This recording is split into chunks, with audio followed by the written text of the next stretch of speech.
предали нас. Вам казалось, огонь в нашем сердце погас. Вам казалось, что мы просто шайка глупцов. Даже Буш всех убил, и 20 нет дураков.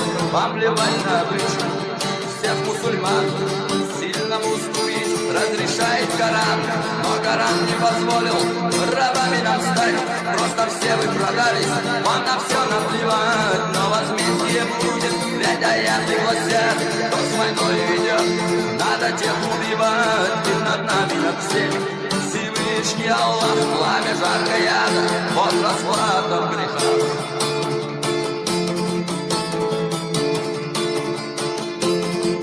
Что такое мунафик? Его проклял Аллах. Но придет этот день, они будут в слезах. Но придет этот день, когда мы победим. И тогда мы за все, мы вам всем отомстим. Отомстим вам за то, что вы предали нас, что к нам в тылу всегда проводили врага.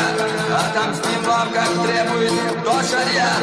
Всем, кто где-то кричал, это не газоват. Но возмездие будет, ведь аяты гласят: кто с войной ведет, надо тех убивать. Ведь над нами, над всеми Всевышний Аллах, пламя жаркое ада, вот расплата в грехах.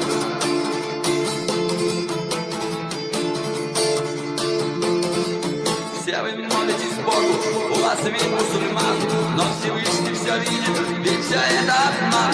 Как чеченец посмел на чеченца пойти, знаете, все мы вернемся, все сметая с пути. Это алчность деньгам, не знающих мер, это мерзкое слово оппозиционер. Я с молитвой Аллаху хвалу воздаю, что со временем все когда-то умрут. Но возмездие будет, ведь аяты гласят: кто с войной ведет, надо тех убивать. Ведь над нами, над всеми Всевышний Аллах, пламя жаркое яда, вот расплата в грехах.